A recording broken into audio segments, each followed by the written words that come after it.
আসসালামু আলাইকুম রহমতুল্লাহি ওয়া বারাকাতুহু। সুপ্রিয় দর্শক শ্রোতা, আজকে আপনাদের সম্মুখে একটা বিষয়, খুব অতীব গুরুত্বপূর্ণ একটা বিষয় নিয়ে আলোচনা করছি। সেটা হচ্ছে আল্লাহর অসীম দয়ালু ও ক্ষমাশীল। আল্লাহ সুবহানাহু ওয়া তাআলা আমাদেরকে অত্যন্ত ভালোবাসেন, আমাদেরকে ক্ষমা করেন। আমরা যদি আল্লাহর কাছে যে কোনো সমস্যার সম্মুখীন হই, আল্লাহর কাছে ক্ষমা প্রার্থনা করি, আল্লাহ অবশ্যই আমাদেরকে ক্ষমা করে দেন। আল্লাহ সুবহানাহু ওয়া তাআলা তার পবিত্র কোরআনে সূরা আল ইমরানের ৮ নম্বর আয়াতে বলেছেন, ربنا لا تزغ قلوبنا بعد إذ هديتنا وهب لنا من لدنك رحمة إنك أنت الوهاب।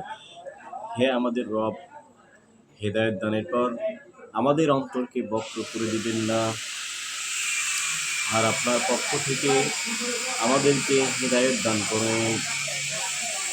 নিশ্চয়ই আপনি মহান ডাকেন। আমরা শুধু আল্লাহর কাছেই চাব, আল্লাহর কাছে হেদায়েত প্রার্থনা করব। আমাদের যত সমস্যা আছে সব সমস্যা আল্লাহ সুবহানাহু ওয়া তাআলাই সমাধান করে দিতে পারেন। এছাড়া অন্য কেউ সমাধান করার কোনো ক্ষমতা রাখে না।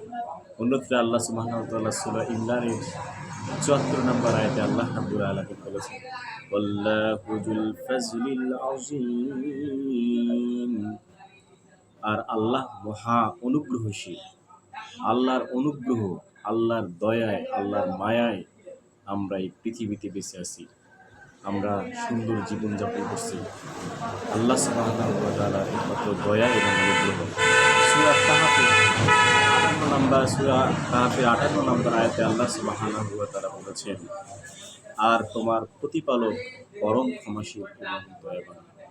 আল্লাহ সুবহানাহু ওয়া তাআলা অত্যন্ত ক্ষমাশীল এবং অত্যন্ত দয়াবান। আমরা আল্লাহ সুবহানাহু ওয়া তাআলার কাছে ক্ষমা প্রার্থনা করব, আল্লাহ যেন আমাদের সকলকে মাফ করে দেন। আমরা এই প্রত্যাশা রাখি, আল্লাহ আমাদেরকে সকলকে মাফ করে দেন। আমিন।